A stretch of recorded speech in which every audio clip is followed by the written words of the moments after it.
Right people, so we were discussing basically आपका micro organisms के बारे में और useful and harmful micro organisms basically, ठीक है। तो यूजफुल और हार्मफुल माइक्रो ऑर्गेनिजम्स में और क्या आते हैं आपके भाई साहब, there are some harmful micro organisms which destroy certain articles, ठीक है। तो हमने देखा कैसे कैसे माइक्रो ऑर्गेनिजम्स होते हैं, अलग अलग डिजीजेज होते हैं। क्लॉस्ट्रिडियम एक होता है जो आपका कोई, इसीलिए हमेशा जो भी कैंड फूड आप लेते हैं या जो भी पैकेज्ड फूड आप लेते हैं उसको आपको बहुत सावधानी से देखना पड़ेगा उसका एक्सपायरी डेट क्या है। अगर बियॉन्ड एक्सपायरी डेट कोई भी फूड आप कंज्यूम करते हैं तो उसमें क्लॉस्ट्रिडियम बैक्टीरिया होता है और ये bacteria can cause severe food poisoning, इंसान हॉस्पिटलाइज भी हो सकता है, ठीक है। सो जनरली नियम तो यही है कि कोई भी किराने वाला या कोई भी मेडिकल स्टोर वाला या कोई भी आपके जो शॉपिंग आउटलेट्स होते हैं वहाँ पे आपके एक्सपायरी डेट्स वाले प्रोडक्ट नहीं रखे जाएंगे, उनका ऑडिट होता है। अगर वो फेल होते हैं तो उनको बहुत बड़ा फाइन लग सकता है, ठीक है। तो एक्सपायरी डेट के मेडिसिन, एक्सपायरी डेट के कोल्ड ड्रिंक्स, एक्सपायरी डेट के आपके ये जितने भी वेफर्स के पैकेट है, एक्सपायरी डेट के टिन कैंस, ये एक्सपायरी डेट बेसिकली वो डेट है जहाँ पे जो एडेड प्रिजर्वेटिव्स होते हैं उनका असर खत्म हो जाता है। प्रिजर्वेटिव्स मतलब प्रिजर्वेटिव्स का असर अगर खत्म हो जाएगा तो यहाँ पे क्लॉस्ट्रिडियम बैक्टीरिया डेवलप होएगा और वो अगर उस फूड के माध्यम से आपके अंदर जाता है, it can cause severe food poisoning, it can be fatal as well, ठीक है। It can cause the death of a person, okay. Microbes that destroy certain articles, ऐसे कुछ माइक्रो ऑर्गेनिजम्स हैं जो आर्टिकल्स को डिस्ट्रॉय करते हैं। Microscopic spores of fungi present in the air. Fungi एक ऐसा स्पीशीज है जिसको ना ही हम पूरा एनिमल मान सकते हैं और ना ही पूरा प्लांट, ठीक है। सो what kind of species is fungi people? It is neither entirely animal nor either it is entirely plant.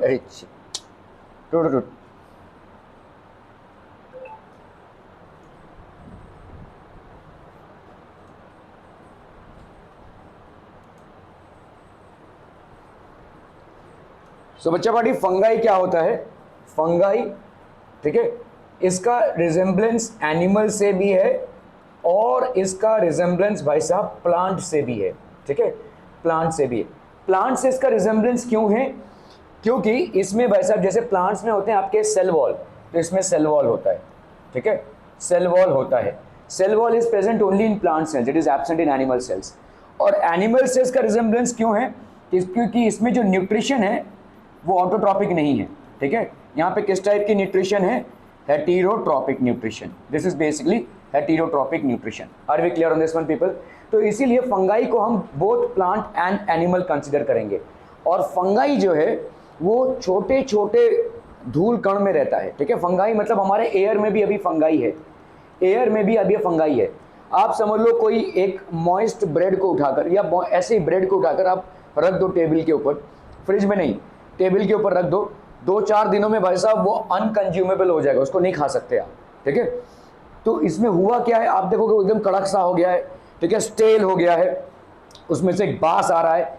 Basically क्या है, एयर में जो फंगाई है वो उस पर डिपॉजिट होने लगेंगे, bread moulds will be form and it will become inconsumable, आप उसको नहीं खा सकते हैं, ठीक है। सो एयर में भी फंगाई बेसिकली है, अभी भी जो आप ब्रीथ कर रहे हैं उसमें आपका बहुत सारा फंगस अंदर जा रहा है, ठीक है। एयर में ऐसा फंगस ऑलरेडी लगा हुआ है, ठीक है। तो ये सारा फंगस हमारे बहुत सारी चीज़ों पे आ सकते हैं, ठीक है, ऐसे बहुत सारी चीज़ों पे भाई साहब इस तरीके के फंगस आ सकते हैं, ठीक है। So microscopic spores of fungi are present in the air. आराम से आराम से आराम से। Microscopic spores of fungi are present in the air. तो ये माइक्रोस्कोपिक स्पोर्स जो होते हैं फंगाई के होते हैं एयर में। इन रेनी सीजन आप देखोगे जब रेनी सीजन आता है चीज़ें ज़्यादा सड़ती हैं, ठीक है। आपने देखा रहेगा बेल्ट या आपके ये जो लेदर वॉलेट्स होते हैं इनमें कभी कभी एक वाइटिश लेयर आपको सिर्फ रेनी सीजन में देखने को मिलेगा, ठीक है। जो चमड़े के बेल्ट होते हैं या जूते होते हैं जो चमड़े के होते हैं, लेदर के होते हैं, उसमें आप देखोगे एक वाइटिश लेयर डिपॉजिट हुआ है। ये लेयर कहाँ से आ रहा है? तो आपकी जितनी ह्यूमिडिटी बढ़ती है, रेनी सीजन में ह्यूमिडिटी बढ़ती है, this favours the growth of micro organisms like fungi. और इसमें भाई साहब क्या होता है, माइक्रो ऑर्गेनिजम्स लाइक फंगाई का ग्रोथ ज़्यादा होता है।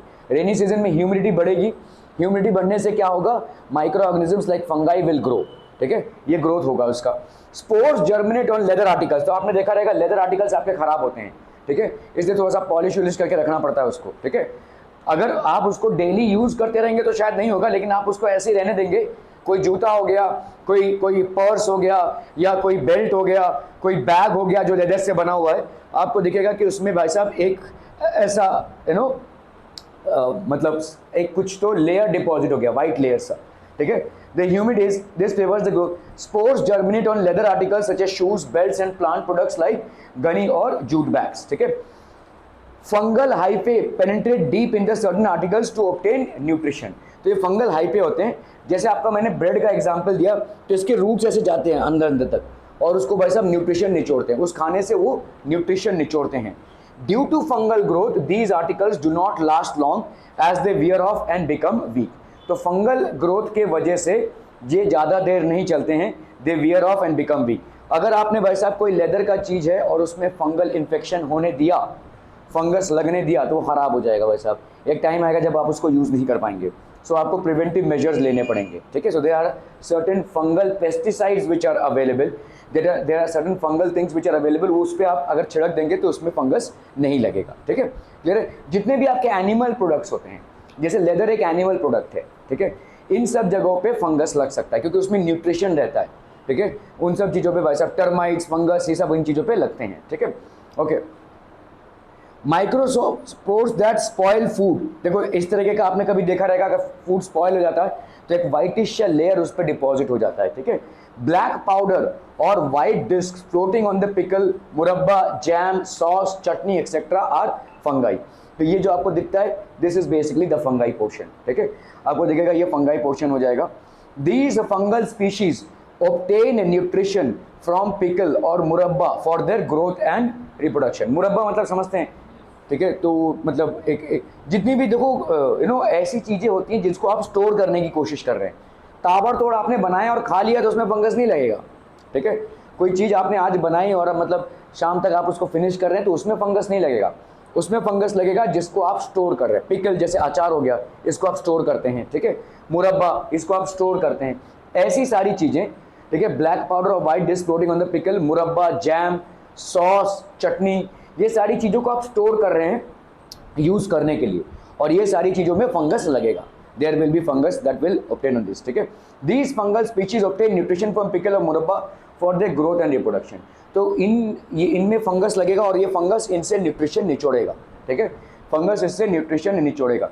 During this the fungi secrete mycotoxins which are poisonous chemicals, तो अगर इस तरह की चीज़ों को आप कंज्यूम कर रहे हो तो आपके अंदर भी ये टॉक्सिन्स जाएंगे, इसलिए अगर फंगस से तो आपको एक स्मेल ही आ जाएगा और पहले ही आप उसको खा नहीं पाएंगे, एक स्मेल आ जाएगा पहले से, लेकिन फिर भी आपने अगर उसको ज़बरदस्ती खा लिया तो there is a high possibility that you will be suffering from food poisoning, ठीक है।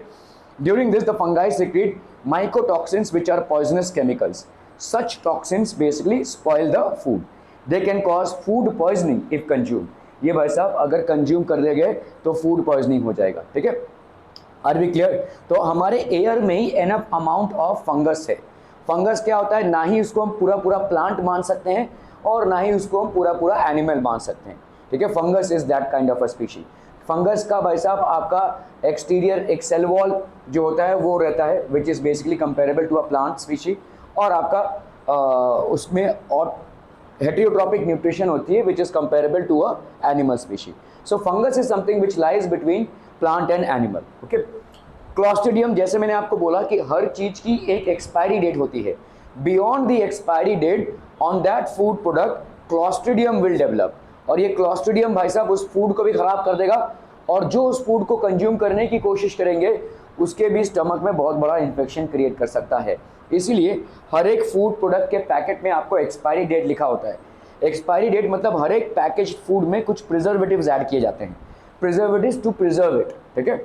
जैसे समझो आप जब चिप्स का पैकेट खोलते हैं तो एक फुस से हवा निकलती है, you know what is that air, that air is basically nitrogen, nitrogen inert होता है, नाइट्रोजन गैस फिल करके रखते हैं ताकि उसमें ऑक्सीडेशन ना हो।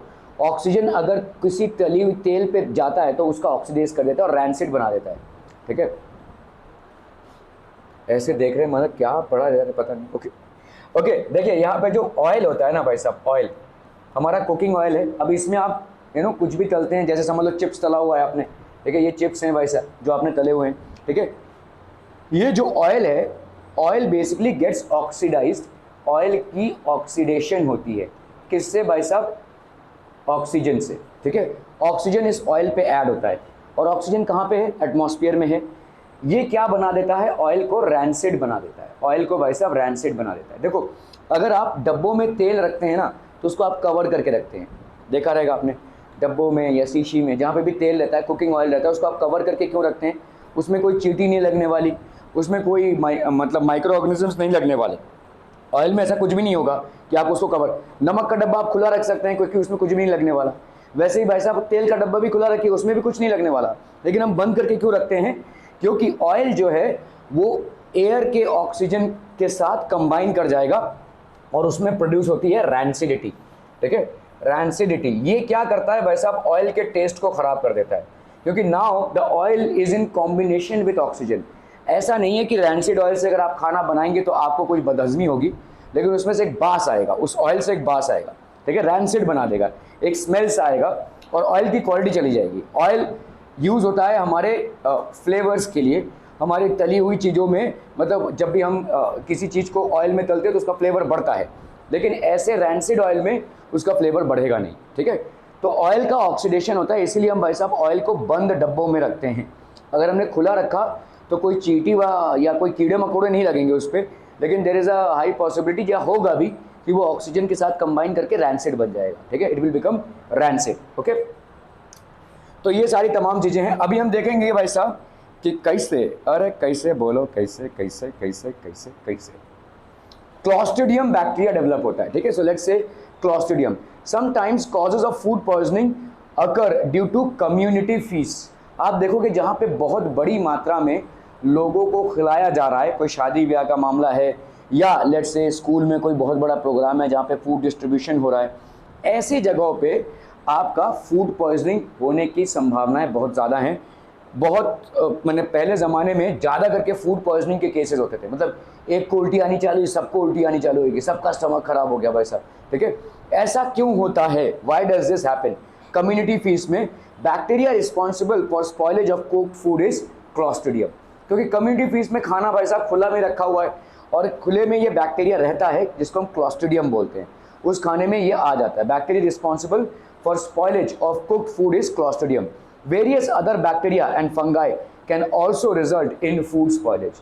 और भी बहुत सारे बैक्टीरिया हैं और फंगाई हैं which can result in food spoilage, ठीक है। So bacteria responsible for cooked spoilage of cooked food is Clostridium. If proper precautions are not taken while preparing food, it might get contaminated with bacteria causing a food spoilage. अगर हमने भाई साहब proper precautions नहीं लिए, ठीक है, not taken while preparing food, it might get contaminated with bacteria causing a food spoilage. तो अगर हम भाई साहब खाना जब तैयार कर रहे हैं, हमने अगर proper precautions नहीं लिया तो उसमें Clostridium बैक्टीरिया आ सकता है causing food spoilage। और वही फूड अगर बहुत बड़ी मात्रा में किसी पार्टी में डिस्ट्रीब्यूट हुआ है तो लोग उसको खाएंगे और फिर ये होगा, ठीक है, फूड पॉइजनिंग सबको हो जाएगा, ठीक है। So clostridium bacteria basically develops. Water contaminated, अभी प्रिकॉशन की बात कर रहे हैं अगर हम, तो प्रिकॉशन क्या है, ठीक है, ये जो पानी होता है बेसिकली, आप पानी पूरी खाते हैं ना वैसा, तो कभी पूछा है कि वैसा वो पानी कहाँ से आ रहा है? नहीं, ओके, तो कहीं से भी ला सकता है पानी, और पानी में क्लॉस्ट्रिडियम बैक्टीरिया होता है, ठीक है। Water contaminated with various harmful bacteria if used for food preparation. Her dish में आपका पानी तो यूज़ होता ही है, ठीक है, चाहे सूखी डिश हो, चाहे भाई साहब आपका ग्रेवी वाला डिश हो, उसमें पानी का यूज़ तो होता ही है, वी ऑल नो दिस, ठीक है। तो अगर हमने ऐसे ही उल्टे सुल्टे जगह से पानी लाया और उससे फूड की कुकिंग की, फूड में अपना वाटर में क्लॉस्ट्रिडियम बैक्टीरिया होता है। Water contaminated with various harmful bacteria if used for food poisoning में ऑल्सो कॉज फूड पॉइजनिंग। तो इससे वैसा फूड पॉइजनिंग हो सकती है, ठीक है। कहीं से भी उल्टी सुल्टी जगह से आप ज़्यादा करके जो भी जंक फूड खाते हैं उसमें हम कहाँ गरम गरम तल रहा है, ओह भाई साहब चलो चलो ठूसा जाए, ठीक है, बट वी डोंट रियलाइज़ कि इसका मतलब देखो वो भी कैसे प्रिकॉशन बरतेंगे और कितना बरतेंगे, ठीक है। अगर वो कोई इंसान आपको 10 या 15 रुपये में एक वड़ा पाव या कटलेट दे रहा है तो वो क्या मतलब आपका मैकडी की तरह भाई साहब पूरा प्रिकॉशंस लेकर आपको वो सर्विस प्रोवाइड कर पाएगा? Obviously not. तब तो भाई साहब उसका एक वड़ा पाव 40-50 रुपये का होगा, ठीक है। तो हम जनरली सस्ती चीज़ों पे कॉम्प्रोमाइज़ कर जाते हैं। अगर हमारी तरफ से प्राइस में कॉम्प्रोमाइज़ होता है तो ऑब्वियसली जो फूड बना रहा है उसकी तरफ से क्वालिटी में कॉम्प्रोमाइज़ होगा, है ना। अगर हम प्राइस में हमको जंक फूड चाहिए और अगर हम भाई साहब प्राइस में कॉम्प्रोमाइज़, जंक फूड आपका मैकडी में भी मिलेगा भाई साहब, डोमिनोज में भी मिलेगा और किसी पानी पूरी वाले या किसी वड़ा पाव बेचने वाले के पास भी मिलेगा। डिपेंड करता है भाई साहब आप कहाँ से ले रहे हैं, ठीक है।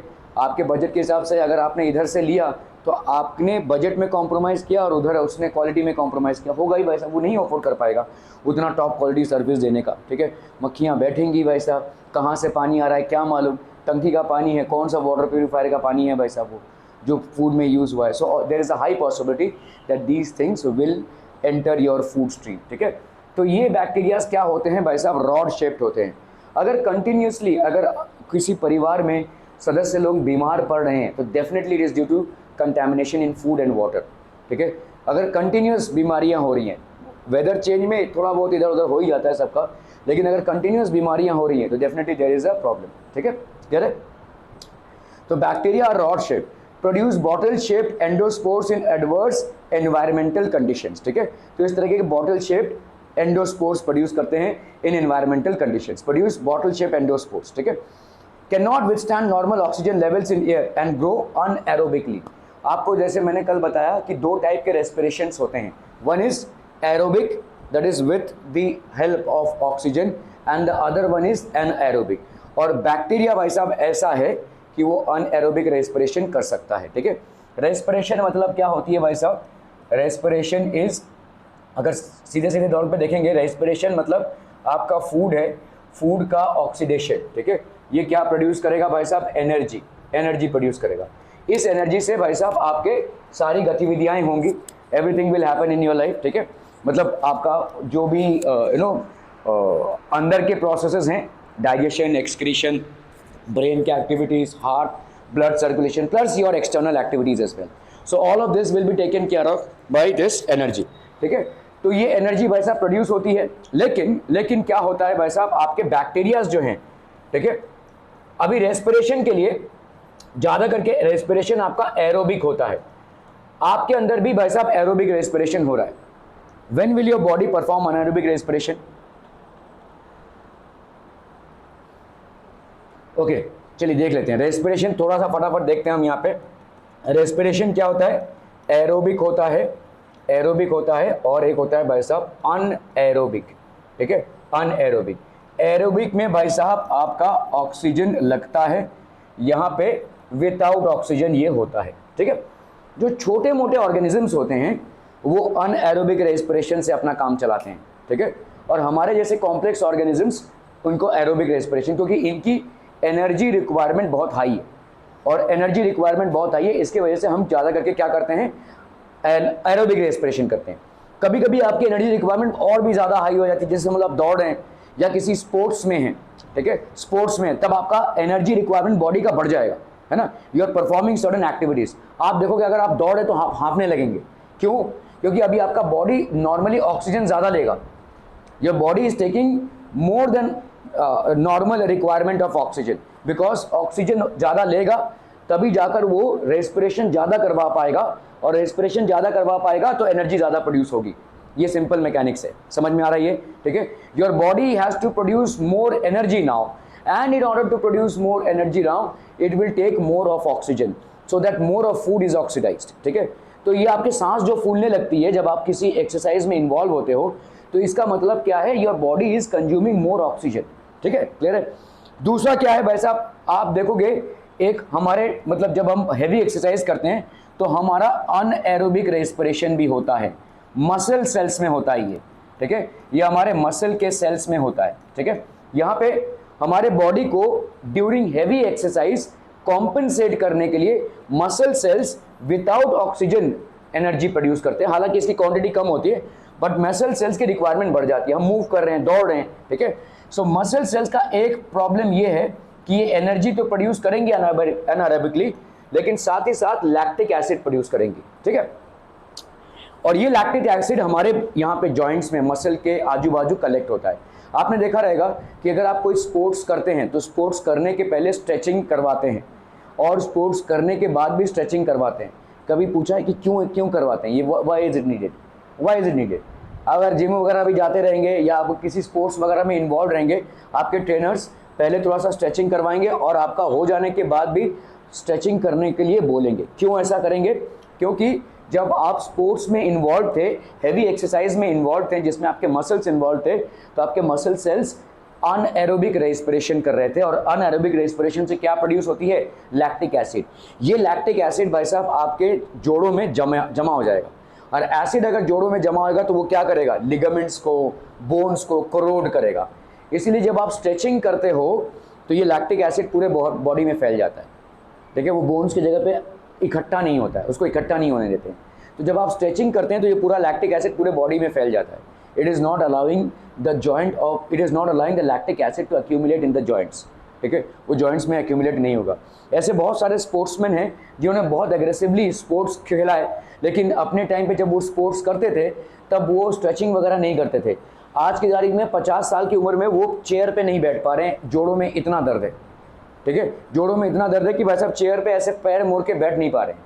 जो एक इतना हाईली एक्टिव पर्सन था स्पोर्ट्स में, आज की तारीख में वो क्यों नहीं बैठ पा रहा है? क्योंकि उसने एक गलती की थी अपने स्पोर्ट्स के करियर में, कभी भी स्ट्रेचिंग नहीं की, और ये एसिड बेसिकली एक्यूमुलेट होता रहा और होते अभी उसके पूरे जॉइंट्स को करोड कर चुका है वो एसिड, ठीक है? So that is what may happen, ठीक है?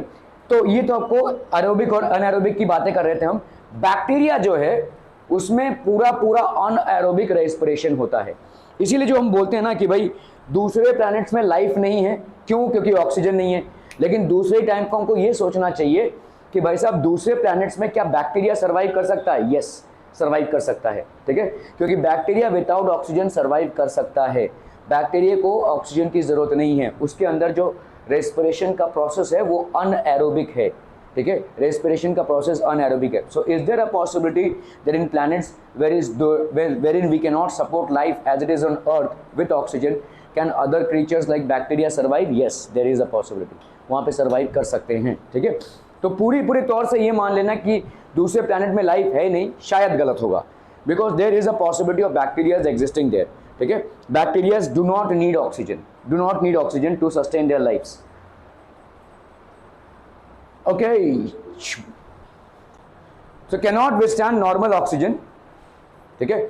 cannot withstand normal oxygen levels in air and grow unaerobically। तो ये भाई साहब कैसे ग्रो हो रहे हैं? अनएरोबिकली ग्रो हो रहे हैं, ठीक है? cannot withstand normal oxygen and grow unaerobically। तो ये भाई साहब ऑक्सीजन के एनवायरनमेंट में फ्लरिश नहीं हो पाते हैं, अनएरोबिकली भाई साहब ग्रो होते हैं, ठीक है? Okay, the bacteria which spoil cook food are clostridium, ठीक है? State where the given statement is true और false. Fungi releases mycotoxin into the food making it poisonous। True, okay? mycotoxin basically release होगा fungi में, इसीलिए fungus लगा हुआ food ना ठूसें, ठीक है? क्लियर है भाई साहब, okay? Clostridia cannot withstand normal oxygen levels in air and grow aerobically। Clostridium भाई साहब देखो, आप जितने भी पैकेज फूड्स लाते हो ना, वैसे समझ लो कोई कोल्ड ड्रिंक है जो कैन में है, वो बंद रहता है, क्योंकि अगर उसको खोल दिया आपने तो उसमें क्लॉस्ट्रिडियम डेवलप हो सकता है, ठीक है? So clostridium can very well withstand normal oxygen levels, ठीक है? तो ये भाई साहब फॉल्स हो जाएगा। कुछ बैक्टीरिया ऐसे होते हैं but Clostridium is not that way, ठीक है? क्लॉस्ट्रिडियम नॉर्मल ऑक्सीजन लेवल्स को बर्दाश्त कर सकता है, इनफैक्ट उसको चाहिए, ठीक है? उसको चाहिए, तो it can withstand normal oxygen levels and it can grow aerobically as well, ठीक है? Clear. Choose the correct word। Black powder or white discs floating on pickle, murabba, jam, sauce, chutney, etc. are fungi। Okay, the spread and prevention of diseases people, ठीक है? spread and prevention of diseases। AIDS we know is caused by a virus, ठीक है? it's caused by a virus through blood and semen of infected person and milk of mother suffering from AIDS। Safe sexual contact, avoid reuse of needles and injections, ठीक है? तो ads जो है वो एक micro organism का मतलब नतीजा है। इसको हम एंटी इम्यूनो डेफिशिएंसी सिंड्रोम बोलेंगे। AIDS is what? Anti immuno deficiency syndrome. किस टाइप के वायरस से होता है भाई साहब? HIV, ठीक है? HIV मतलब ह्यूमन। तो ये आपका भाई साहब क्या करता है, ये अगर बॉडी में आता है तो हमारे बॉडी के इम्यून सिस्टम कोलैप्स कर देता है, ठीक है। एड्स का पेशेंट कभी एड्स से नहीं मरता है। एड्स का पेशेंट मरता है नॉर्मल सर्दी खांसी से, नॉर्मल लूज मोशन से, ऐसे मर जाएगा, ठीक है। एड्स का पेशेंट, एड्स जो वायरस है वो इंसान को नहीं मारेगा, वो इंसान के इम्यून सिस्टम को मार देगा, ठीक है। इम्यून सिस्टम मतलब तुम्हारे बॉडी के अंदर जो फाइटिंग मैकेनिज्म है, ठीक है, तुम्हारे बॉडी के अंदर जो रेजिस्टेंस मैकेनिज्म है, तुम्हारे बॉडी के अंदर जो एंटीबॉडीज डेवलप होती हैं, ये सब मर जाएंगे, ठीक है। They will not be able to exercise themselves. So what will happen now, if a person gets infected with AIDS, ठीक है, एंड इफ ही और she is infected with normal cold, fever, cough, it will be difficult to sustain that person. उसको आप ठीक नहीं कर सकते, ठीक है, और वो अल्टीमेटली मर जाएगा, ठीक है। तो एड्स का इंसान जो है वो एड्स से नहीं मरता है, वो किसी सामान्य रोग से मर जाएगा। हमारा बॉडी, तुमको क्या लगता है, तुमको अगर सर्दी खांसी हुई है तो तुम डॉक्टर के पास गए तो तुम ठीक हो गए? क्या डॉक्टर ने तुम्हें ठीक किया? तो किसने तुम्हें ठीक किया? क्या डॉक्टर की दवाइयों ने तुम्हें ठीक किया? नहीं, तुम्हारी बॉडी ने तुमको खुद ठीक किया है। हाँ, जो तुम्हें दवाइयाँ ली हैं वो तुम्हारे बॉडी के आर्मी को रीइंफोर्स किया है। तुम्हारे बॉडी के आर्मी जो अभी लड़ रही थी तुम्हारे बीमारी से, उसको रीइंफोर्स किया है। समझ लो कोई आर्मी लड़ रही है और वो थक चुकी है या नहीं लड़ पा रही है, उसको हमने ज़्यादा बंदूक दे दिया, ठीक है, ज़्यादा आर्म्स एंड एम्युनिशन दे दिया, मस्त खिला पिला दिया, तो अभी वो लड़ेगी? तो ऐसा ही कुछ दवाइयों का काम है। हमारे अंदर जो दवाइयाँ जाती हैं इनका काम यही है, लड़ना। लेकिन हम आपके बॉडी को ही है, मेडिसिन बहुत कम ही लड़ पाएंगे और हर चीज़ की एंटीबायोटिक नहीं होती है, ठीक है। लड़ना आपके बॉडी के इम्यून सिस्टम को ही है। तो लड़ने का जो आर्मी है वही अगर कोलैप्स कर जाए तो आप मतलब कोई भी सामान्य एक सामान्य बीमारी से इंसान अपनी जान खो सकता है। और ऐसा भी हो सकता है कि कोई एड्स पेशेंट भाई साहब 15-20 साल भी जिंदा रहे, लेकिन बहुत बहुत ज़्यादा केयर में उसको रहना पड़ेगा, बहुत इंटेंसिव केयर में रहना पड़ेगा। That person has to stay in utmost of intensive care, ठीक है, क्लियर है। So AIDS is basically caused by a virus. ज़्यादा करके ये अनसेफ सेक्स की वजह से होता है। और अगर आप देखेंगे हमारे पूरे इसमें इंडिया में इतनी सारी शादियां होती हैं, लोग इतने सारे कुंडली वुंडली पता नहीं क्या क्या मिलाते हैं, वर वधू का ब्याह हो रहा है, जो भी हो रहा है, इतनी बड़ी पार्टी वगैरह रहती है, लेकिन अनफॉर्चुनेटली ना ही वधू का और ना ही वर का कोई भी मेडिकल एग्जामिनेशन होता है, जो बहुत ही गलत है, जो बहुत ही गलत है। प्रॉपर थरो मेडिकल एग्जामिनेशन होना चाहिए। आप एक इंसान के साथ अपने लाइफ को बिताने वाले हैं और उस इंसान का अगर मेडिकल एग्जामिनेशन नहीं हुआ रहेगा तो कैसे, मतलब समझ लो तुम किसी वड़ा पाव वाले के पास गए और वो वैसा एकदम गंदा सा खाओगे क्या भाई साहब? नहीं ना, बिकॉज वो सैनिटेशन वाला प्रॉब्लम है भाई साहब, मतलब कुछ खाएंगे और कुछ हो जाएगा, ऐसा ही ना। तो आप बिना मेडिकल एग्जामिनेशन किए कैसे एक वर या वधू को चुन सकते हैं? अनफॉर्चुनेटली हमारे समाज में सिस्टम ही नहीं है। हाँ क्या भाई, ऐसा क्या मेडिकल एग्जामिनेशन, हम ऐसा ही बोलेंगे, हम उसको ईगो पे ले लेंगे, लेकिन होना चाहिए, ठीक है, होना चाहिए। और मेडिकल एग्जामिनेशन बहुत ज़रूरी होता है क्योंकि एड्स हमारे समाज में या हमारे इंडिया में बहुत ज़्यादा फैल चुका है, बहुत ज़्यादा फैल चुका है। किसी ऐरे गहरे को भी हो सकता है वैसा, यू नेवर नो। जैसे मैं आपको बोल रहा हूँ कि एड्स का जो पेशेंट है वो बिल्कुल ऊपर से नॉर्मल दिखेगा, कोई अबनॉर्मलिटी नहीं दिखेगी उसमें, क्योंकि एड्स का जो विक्टिम होता है, एड्स उसको नहीं मारता है, कोई दूसरी बीमारी आके उसको मार के जाती है। जिस बीमारी से वो भली भांति लड़ पा रहा था अभी तक क्योंकि उसका इम्यून सिस्टम इफेक्टिव था, उस बीमारी पे अभी वो नहीं लड़ पाएगा, वो कोलैप्स कर जाएगा बिकॉज उसका इम्यून सिस्टम क्रैश हो गया है। तो ऊपर से पूरा सही स्वस्थ इंसान दिख सकता है, लेकिन there is a high possibility that the person might be suffering from AIDS. और ज़रूरी नहीं कि सिर्फ उस इंसान का चरित्र ही खराब हो जिसकी वजह से उसका एड्स हुआ हो, बहुत सारे और भी कारण हो सकते हैं। कभी कभी इनफेक्टिव ब्लड ट्रांसफ्यूशन में भी हो जाता है गांव खेड़े में। लेकिन हमारा तो भाई साहब ये है कि जितने भी आपके ब्लड बैंक्स होते हैं या जब भी आप किसी को ब्लड देते हैं या ब्लड लेते हैं, उसका एड्स टेस्टिंग होता है, एलिसा टेस्ट बोलते हैं हम इसको, और एड्स का टेस्टिंग होता है, ठीक है। तो एड्स मतलब किसी से खून लिया और उस पेशेंट को अगर एड्स है तो भाई साहब इसको भी हो जाएगा एड्स, ठीक है, ब्लड ट्रांसफ्यूजन में। सो ब्लड ट्रांसफ्यूजन तो मतलब मेडिकली वो भाई साहब टेस्टेड होता है, मेडिकली वेरीफाइड होता है, तो उसमें तो कोई मतलब दो राय नहीं है।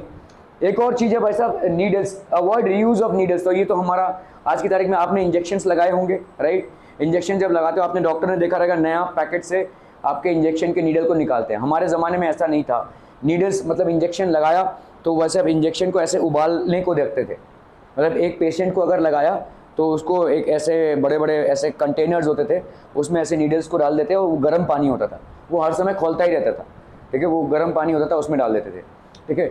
तो आज की तारीख में ऐसा नहीं कर सकते, क्यों? क्योंकि भाई साहब आपके एड्स के जो वायरस है वो गर्म पानी से नहीं मरते हैं, ठीक है। तो आपको पूरा सिरिंज ही नया यूज़ करना पड़ेगा। Every injection that a doctor actually gives to a patient has to be done by a new syringe. ये अगर किसी ने ऑडिट फेल किया तो उस डॉक्टर पे केस बन सकता है, उसका मेडिकल लाइसेंस जब्त हो सकता है, ठीक है। Okay, safe sexual contact, avoid reuse of needles and injections. Needles and injections एक जगह पे होता है, कहाँ पे? Reuse of needles and injections एक जगह पे होता है। एनीवन? आप किसी डॉक्टर के पास जाएंगे, किसी नर्स के पास जाएंगे, कहीं किसी हॉस्पिटल में जाएंगे, कहीं भी जाएंगे, भाई वो अलाउ ही नहीं है वहाँ पे कि आप नीडल्स को रीयूज करें, अलाउ ही नहीं है। सब डिस्पोजेबल नीडल्स हैं आज की तारीख में, सारे नीडल्स आपके डिस्पोजेबल हैं। एक को इंजेक्शन लगाया तो आपको फेंकना पड़ेगा, वो डिस्पोजेबल नीडल्स हैं, आपको नए नीडल्स यूज़ करना पड़ेगा एज अ डॉक्टर और अ नर्स और a medical practitioner. So where would you find the scope of needles being reused? AIDS में लिखा हुआ है ना, ये बीमारी फैलने का तरीका है। Where would you find it? जब लोग ड्रग्स लेते हैं, ठीक है, people who are addicted to drugs, जो इंजेक्शंस वगैरह लेते हैं, वो थोड़ी ना डिस्पोजेबल हो। तो भाई साहब तुम होने के लिए ले रहे हैं, अरे ले भाई तू भी ले, चलो भाई साहब, ऐसा पास हो रहा है। और इसमें काफ़ी सारा जो लोग एड्स कंटेमिनेटेड होते हैं उनका जाता रहता है। एक नीडल से लगाया, दूसरे नीडल को लगाया, दूसरे, सबको हो जाएगा, ठीक है। 1 ड्रॉप ऑफ ब्लड। तो क्या मच्छर से भी फैल सकता है भाई साहब? अरे मच्छर ने किसी एड्स पेशेंट को काटा और उसी मच्छर ने आकर हमको काटा, तो क्या वो मच्छर फैल जाएगा, एड्स फैल जाएगा? नीडल से फैल सकता है तो मच्छर से क्यों नहीं? नहीं फैलेगा, ठीक है। मच्छर से नहीं फैलता ये, इट इज़ नॉट, क्योंकि मच्छर इसके कैरियर्स नहीं होते हैं। मच्छर will not be able to carry this, ठीक है। सो सिर्फ नीडल से ये फैलता है। और कहाँ पे हो सकता है भाई साहब, और कहाँ पे हो सकता है बताइए? बार्बर शॉप में जो मतलब ब्लेड्स यूज़ होते हैं वो डिस्पोजेबल ब्लेड्स हो गए आज की तारीख में। मतलब एक को अगर शेव किया तो उसको ब्लेड को फेंकना पड़ेगा, उसी ब्लेड को वो दूसरे को नहीं कर सकता है। हमारे टाइम पे ऐसे एक ही ब्लेड से 4 लोगों को कर रहे हैं, तो ऐसा था। फिर पुलिस ने आके सबको डंडा मारा, बहुत डंडा मारा। मतलब तभी एड्स आया था हमारे ज़माने में, जब हम आपकी उम्र के थे, तब एड्स की नई एंट्री हुई थी इंडिया में, और पूरी पैनिक थी भाई साहब, पूरी इंडिया में पैनिक फैल गया था।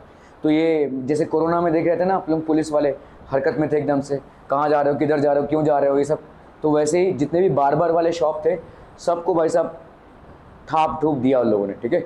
मतलब अगर पकड़े गए, दूसरा एक को ब्लेड से सेव किया तो दूसरे को भी कर रहे हैं, ठीक है। So every blade that is used for shaving in a barber shop is disposed of and a new blade is taken, ठीक है। क्योंकि ब्लेड में कट्टम कुट्टी हो सकती है और वो ब्लड के ड्रॉपलेट एक से दूसरे में जा सकते हैं, तो वो भी हो सकता है, ठीक है।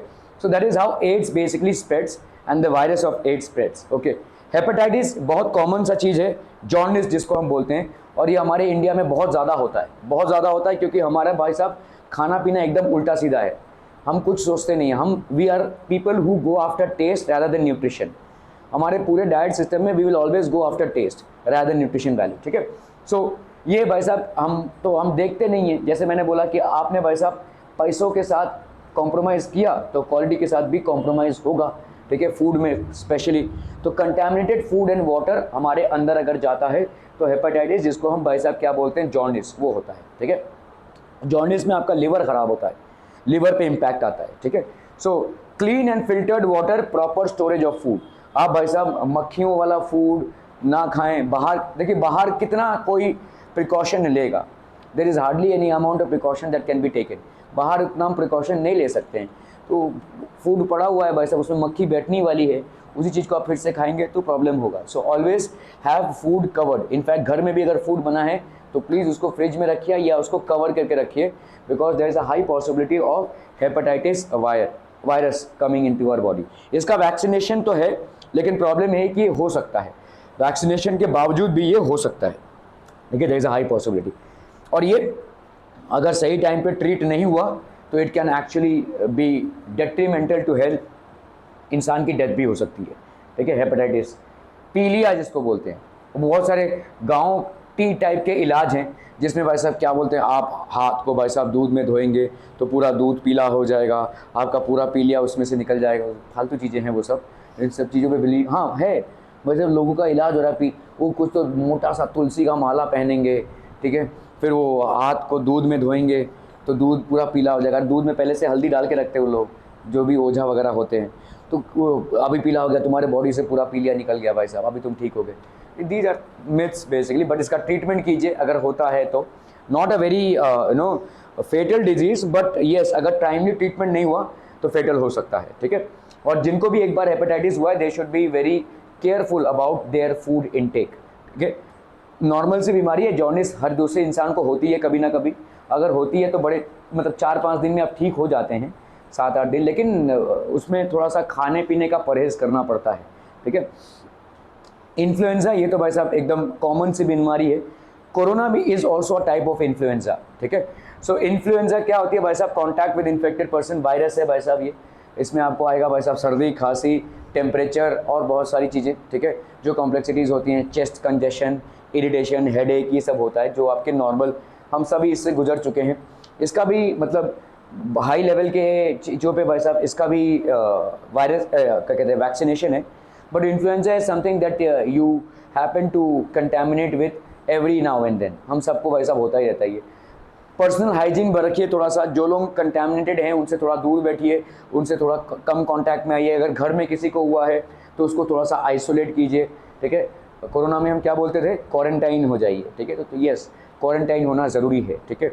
अगर किसी को भी इन्फ्लुएंजा होता है घर में तो क्वारंटाइन होना ज़रूरी है, थोड़ा सा लोगों से दूर हट के रहिए।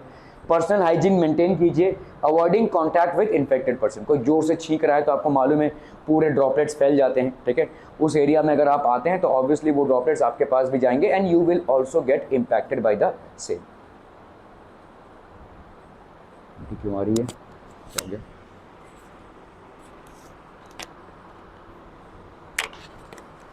क्या हो गया? किसी की मम्मी है?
ओके, इन्फ्लुएंजा बेसिकली देखिए किस टाइप का वायरस है।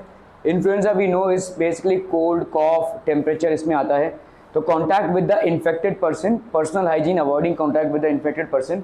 मीजल्स एंड चिकन पॉक्स, ठीक है। चिकन पॉक्स तो सबको हो जाना चाहिए, अच्छी बीमारी है, ठीक है, क्योंकि अगर आपको एक बार हो जाता है तो फिर से नहीं होगा, ठीक है। मीजल्स का वैक्सीनेशन आपको लग जाता है तो जनरली मीजल्स आपको नहीं होते हैं। आज की तारीख में हम बोल सकते हैं कि we are almost free of measles with the amount of vaccination that we have received in our early childhood, ठीक है।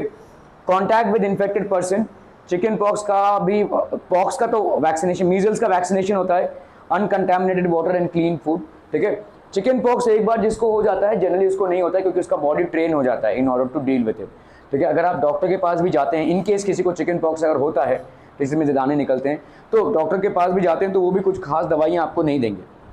वही आपको 8-10 दिन तक थोड़ा सा भाई साहब बुखार आएगा, दाने निकलेंगे इधर उधर, थोड़ी सी तकलीफ रहेगी, हेडेक रहेगा, but then you will get cured और फिर से ये बीमारी नहीं होने वाली। चिकन पॉक्स का भयंकर बीमारी एक होता था, चिकन पॉक्स का भयंकर वर्जन जो होता था उसको हम बोलते हैं स्मॉल पॉक्स। स्मॉल पॉक्स बहुत डेंजरस है and can be life consuming and fatal as well. आज की तारीख में small pox has been completely eradicated from India. We do not have any small pox patients any more, but small pox is something very dangerous. उसमें भाई साहब एक शरीर का इंच नहीं बचेगा, पूरे शरीर में आपके दाने आ जाएंगे। और इनफैक्ट जिस इंसान को स्मॉल पॉक्स होता है उसके शरीर के अंदर भी दाने आ जाएंगे, अंदर नर्व्स में, अंदर भाई साहब आर्टरीज में भी दाने आ जाएंगे। वहाँ पे बचाना थोड़ा सा मुश्किल हो जाता है, ठीक है। Many people use to lose their lifes who were basically suffering from small pox in earlier days. Right now we all are vaccinated against small pox, so it's not of a concern as of now. कुछ कुछ बीमारियाँ ऐसी हैं जो almost India से completely eradicate हो चुकी हैं, ख़त्म हो चुकी हैं, and small pox happens to be one of them, ठीक है। वो आज की तारीख में आप छोटे बचपन में ही आपको 1-2 साल की उम्र में जितने भी आपको वैक्सीनेशंस लगते हैं उसमें से स्मॉल पॉक्स का भी वैक्सीनेशन आपको लग गया है, ठीक है। So that is not of a concern. Bird flu, swine flu ये आता जाता रहता है भाई साहब, ठीक है।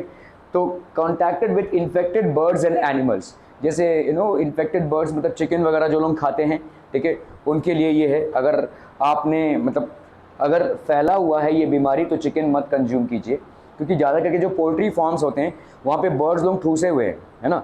तो एक को होगा तो दूसरे को होने ही वाला है, और कौन उनको टेस्ट करने वाला है भाई साहब। उसको लाया जाता है, काटा जाता है और उसके मीट को सेल किया जाता है। सो वी डोंट नो किसका क्या भाई साहब। हम वो अगर बीमार भी रहेंगे तो हम समझ भी नहीं पाएंगे, ठीक है।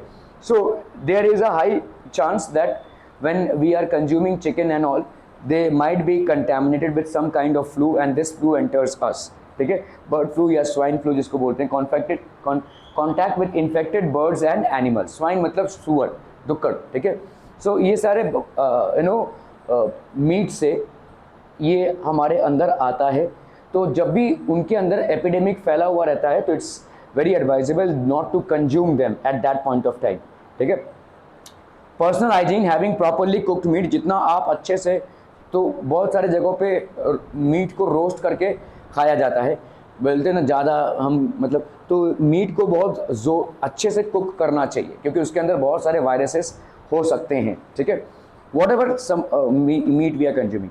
बहुत भयंकर बीमारी है भाई साहब डेंगू, कोई वैक्सीनेशन इसका अवेलेबल नहीं है। प्रॉब्लम ये है कि अगर ये होता है तो बहुत जल्दी फैलता है और इंसान बहुत ज़्यादा वीक हो जाता है, ठीक है। और अगर इसका ट्रीटमेंट सही टाइम पे नहीं हुआ, a person can lose his और हर लाइफ।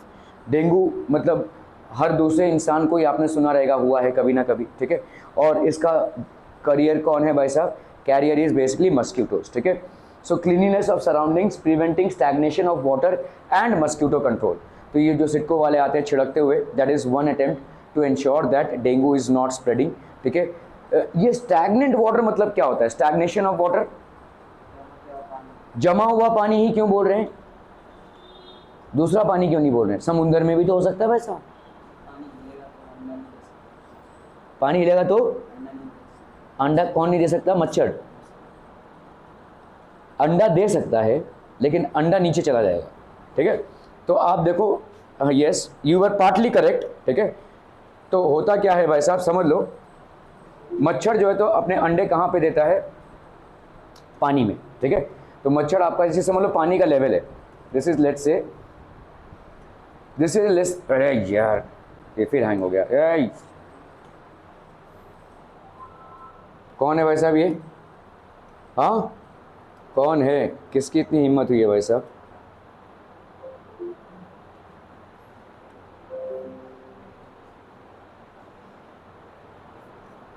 ओके सो ये देखो, अगर आप, अरे क्या है यार, सो लेट्स से this is the level of water, ठीक है। ये जमा हुआ पानी है, इसमें जब मच्छर अंडे देते हैं तो ये अंडे जो है तो फ्लोट करते हैं, मच्छर के अंडे ना फ्लोट करते हैं, और जब तक वो फ्लोट करेंगे तब तक ठीक है। अगर ये बाई चांस डूब जाते हैं तो अंडे खराब हो जाएंगे। अगर मच्छर के अंडे डूब जाते हैं तो खराब हो जाएंगे, ठीक है। तो मच्छर को मारने के लिए जब सिडको से लोग आते हैं तो आपने नोटिस किया रहेगा उनके पीछे एक बड़ा सिलेंडर होता है। एक तो आते वो गाड़ी लेकर भाई साहब धुआं छोड़ते हुए, ठीक है। दूसरा उनका तरीका क्या है, वो भाई साहब ऐसे एक पाइप रहता है और उसमें से क्या छिड़कते हैं देखा है आपने? ये उनके पीठ में रहता है एक सिलेंडर, और ये पाइप में से ऐसे मार मार के चले जाते हैं, है ना, जहाँ पे भी पानी जमा है, स्टैग्नेंट वाटर। तो देखो पहली बात तो अंडा वहीं पे रहेगा जहाँ पे पानी जमा है। समुंदर के पानी में मच्छर अंडे नहीं दे सकते क्योंकि वहाँ पे पानी हर समय फ्लो हो रहा है, जाप जूप भाई साहब लहरें आ रही है, वहाँ पे नहीं हो सकता, वो अंडा नीचे ही चला जाएगा। दूसरा कहाँ पे नहीं हो सकता है, रिवर्स में, स्ट्रीम्स में, ठीक है, नालों में, इसमें नहीं हो सकता क्योंकि पानी वहाँ पे बहता हुआ पानी है, और बहते हुए पानी में भाई साहब मच्छर अंडे नहीं दे सकते। अगर ठहरे हुए पानी में, मतलब स्टैग्नेंट वाटर में, मतलब ठहरे हुए पानी में अगर मच्छर अंडा देता है तो ये तब तक, मतलब ये मच्छर तभी बनेगा जब ये डूबे ना। और ये सिडको वाले जब आकर ऐसा स्प्रेड करके जाते तो होता क्या है भाई साहब, वो क्या कर रहे हैं, ऑयल स्प्रेड कर रहे हैं, पेट्रोलियम या डीजल।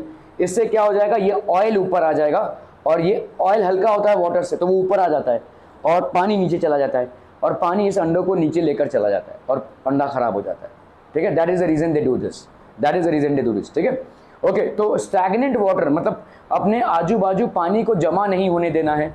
प्रॉब्लम यह है कि भाई साहब बरसात के टाइम पे कहीं ना कहीं कैसे ना कैसे पानी जमा हो ही जाता है, और जहाँ पे भी पानी जमा होगा वहाँ पे मच्छर अंडे देंगे ही। यहाँ पे तो नहीं, लेकिन अगर आप बॉम्बे साइड जाएंगे तो वहाँ पे बीएमसी से लोग घर में आते हैं और घर में आकर देखते हैं कि आपके बाल्टी में पानी जो है वो ढका हुआ बाल्टी है या ऐसा ही बाल्टी है। अगर ऐसी बाल्टी आपका रहे तो हर बाल्टी पे आपको 1000 रुपये का फाइन मार के जाएंगे, क्योंकि हर बाल्टी जो आपके घर में है या हर वो चीज़ जिसमें आपने पानी को स्टोर किए रखा हुआ है, अगर वो खुला हुआ है तो वो मच्छरों के अंडे देने का एक बेस्ट जगह है, तो वो आपको फाइन मार के जाएंगे। ठीक है, सो ऐसा होना चाहिए। ठीक है, but that is how it is. हमको मच्छरों को नहीं पालना है। ठीक है, सो मस्कीटो बाइट से होता है cleanness of surroundings and preventing stagnation of water, और ऑफ कोर्स मस्कीटो कंट्रोल, ये तो भाई साहब आपका बीएम से ही कर सकता है। ठीक है, pneumonia again is caused by bacteria, droplet spread in air by infected person. जिसको निमोनिया होता है वो ऐसे छीकेगा तो ये ड्रॉपलेट्स भाई साहब फैल जाएंगे। ठीक है, और vaccination and avoiding contact with the affected person. तो वैक्सीनेशन से, और निमोनिया का वैक्सीनेशन हम सबको लगा हुआ होता है, लेकिन निमोनिया कभी भी हो सकता है। ऐसा नहीं है कि कुछ वैक्सीनेशन हमारे ऐसे हैं जो परमानेंट होते हैं, हमको वो चीज़ें पूरी लाइफ में नहीं होने वाली। स्मॉल पॉक्स हमको नहीं होने वाला, लेकिन निमोनिया जो है वो हो सकता है। ठीक है, अगर हम इन्फेक्टेड पर्सन के बहुत क्लोज आते हैं तो। ठीक है, लेप्रेसी मतलब कुष्ठ रोग होता है। ज़्यादा करके पहले के ज़माने में इसको ऐसा माना जाता था कि जिसके ऊपर कोई अभिशाप लगा है या जिसको बहुत बद्दुआएं मिली हैं, ठीक है, बद्दुआएं मिली हैं, उसको लेप्रेसी होता है। लेकिन ऐसा कुछ नहीं है, लेप्रेसी बेसिकली एक स्किन डिजीज़ है। ठीक है, long term contact with infected person, अगर बहुत दिनों तक आप किसी इन्फेक्टेड पर्सन के साथ कॉन्टैक्ट में हैं तब लेप्रेसी हो सकती है। Avoid contact with infected person and their belongings, अगर किसी को लेप्रेसी हुआ है उसके टॉवल्स वगैरह ना यूज़ करना। ठीक है, उसके बिलोंगिंग्स जो भी हैं उसको ना यूज़ करना। ठीक है, मलेरिया अगेन, ये इसका भी कोई वैक्सीनेशन अवेलेबल नहीं है। तो पहले जब हम कामोटे में आए थे तो कामोटे को मलेरिया का सेंटर माना जाता था। कामोटे, खारगर में तो जो आएगा उसको ही मलेरिया होगा। ठीक है, तो ऐसा था, मतलब तभी मच्छर बहुत थे यहाँ पे। ये बेसिकली खाड़ी एरिया में है, तो खाड़ी एरिया में ठहरा हुआ पानी होता है और ठहरा हुआ पानी में मच्छर अंडे देते हैं। ठीक है, तो मलेरिया काफ़ी फैला हुआ था, अभी भी है। Mosquito bite unclean surroundings, mosquito bite से होता है और अनक्लीन सराउंडिंग से होता है। Cleanness of surroundings, preventing stagnation of water and controlling mosquitoes. ठीक है, स्टैग्नेशन मतलब पानी जमा ना होने देना। कॉलेरा भाई साहब किससे फैलता है, बैक्टीरिया से फैलता है। बहुत उल्टियाँ होती है, दस्त होता है और इंसान कोलैप्स कर जाता है। कॉलेरा बेसिकली बैक्टीरिया से फैलता है। कंटामिनेटेड फूड एंड वाटर, ठीक है, अगर हम ये जो फूड है उसके कंटामिनेशन से हमारे अंदर आता है, तो how can we prevent this, by consuming only clean food and water. ठीक है, डैंड्रफ, रिंगवर्म, स्केबीज, ये सारे आपके स्किन डिजीजेज हैं, ये फंगस से होते हैं। कॉन्टैक्ट विद इन्फेक्टेड पर्सन और हिज और her belongings, personal hygiene, avoiding contact with infected person. Vaccine production, disease causing viruses और bacteria grown, disease causing viruses और बैक्टीरिया ग्रोन, एंटीजन जनरेशन। ठीक है, antigens isolated from the cell and used to create the vaccine. Adjuvant, stabilizers and preservatives added, vaccines are continuously monitored। तो होता क्या है वैसे, देखो आपको जब किसी चीज़ की वैक्सीन लगती है ना, तो इसका मतलब क्या है, आपके अंदर कोई मेडिसिन नहीं डाला गया है, आपके अंदर मरे हुए वीक जर्म्स डाले गए उसी डिजीज़ के। तो जैसे ही वो मरे हुए वीक जर्म्स आपके अंदर जाएंगे, आपके बॉडी के अंदर एंटीबॉडीज़ और एंटीजेंस प्रोड्यूस होंगे उसको मारने के लिए, और वो मरेंगे। तो इसीलिए आपकी बॉडी की ट्रेनिंग हो गई भाई साहब। ठीक है, कैसे इन जर्म्स को मारना है। तो वाकई में जो हेल्दी जर्म्स आपके बॉडी में एंटर करेंगे, सो ये एंटीबॉडीज और एंटीजेंस प्रोड्यूस होकर उसको मार डालेंगे। क्या ये समझ में आ रहा है? ठीक है। इट्स लाइक दिस कि भाई साहब आपको एक पहलवान के साथ लड़ना है भाई साहब, ठीक है। उस पहलवान को जब पहले हमने, पहलवान ही है वो, लेकिन उसको भाई साहब हमने 2 दिन से खाना नहीं दिया तो लुस्त पुस्त होकर लड़ने आ रहा है आपसे, आप उसको पटक देंगे, आपको मालूम है कैसे पटकना है, इसका वेट कितना है, क्या है, कैसे, ठीक है।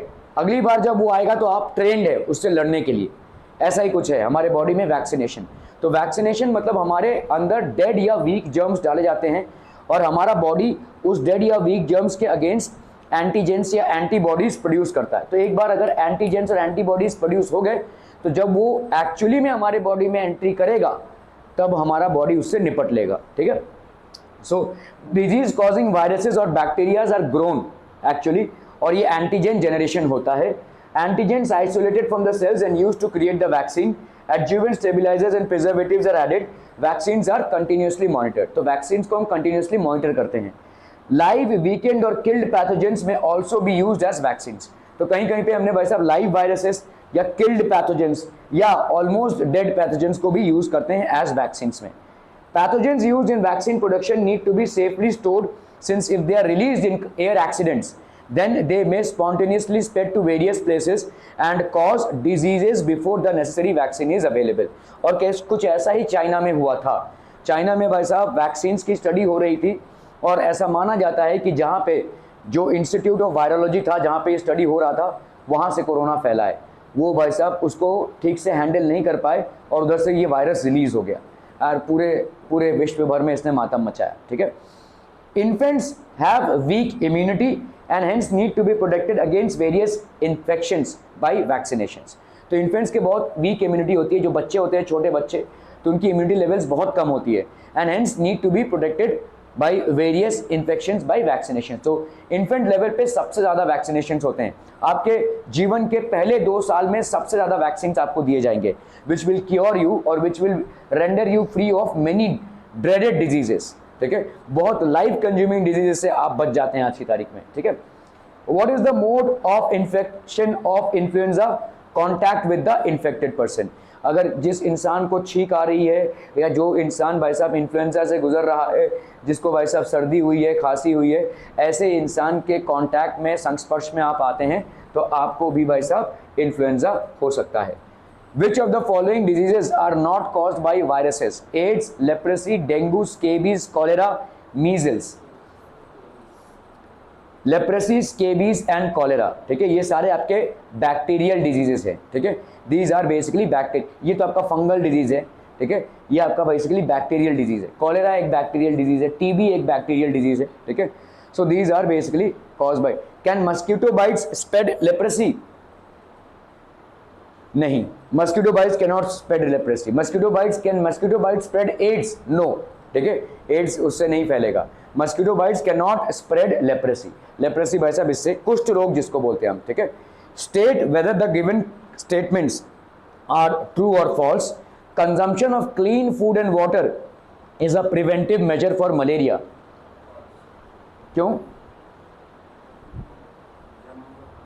हाँ, तो क्लीन फूड एंड वाटर अगर आप ले रहे, क्योंकि फूड या वाटर के कंटेमिनेशन से मलेरिया नहीं फैलता है। वाटर के जमा होने से मच्छर जो उस पर बैठता है और वो मच्छर जब हमको काटता है उससे मलेरिया फैलता है, ठीक है।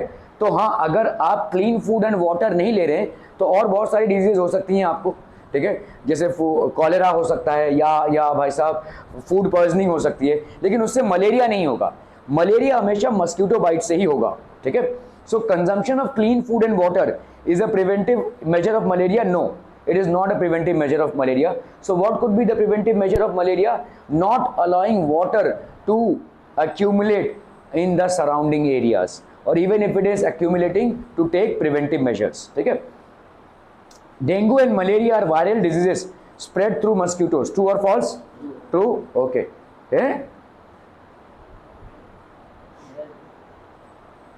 हाँ, वायरल नहीं होगा, प्रोटोजोवन डिजीज है ये, ठीक है। This basically are protozoa, virus नहीं है ये, ठीक है। डेंगू और मलेरिया जो है तो आपके वायरसेस नहीं है, they are protozoans which are released in our blood, ठीक है। Okay, malaria is a protozoan disease, ठीक है। ओके, आपके भाई साहब माइक्रो ऑर्गेनिजम्स में हमने देखा यूजफुल है और आपके हार्मफुल है। हार्मफुल में फंगाई, बैक्टीरिया, वायरसेस, प्रोटोजोआ हैं, lactobacilli, rhizobium, east and Penicillium. Penicillium हमारे लिए एंटीबायोटिक के काफ़ी सारे मेडिसिन बनते हैं। ईस्ट से हमारे बहुत सारे फूड आइटम्स बनते हैं। राइजोबियम से हमारा सिम्बायोटिक न्यूट्रिशन के तहत, ठीक है, हमारा नाइट्रोजन जो है तो प्रोटीन्स में कन्वर्ट होता है। लैक्टोबैसिली क्या करता है भाई साहब, मिल्क एंड मिल्क प्रोडक्ट्स बनाता है, ठीक है। फंगाई बेसिकली ग्रोथ और गनी बैग्स, तो फंगाई, बैक्टीरिया, वायरस, प्रोटोजोआ, ये सारे आपके हार्मफुल हैं। Are we clear on this one people? Okay okay okay. Oh, thank you हो गया, thank you so much people. This would end your chapter on microorganisms.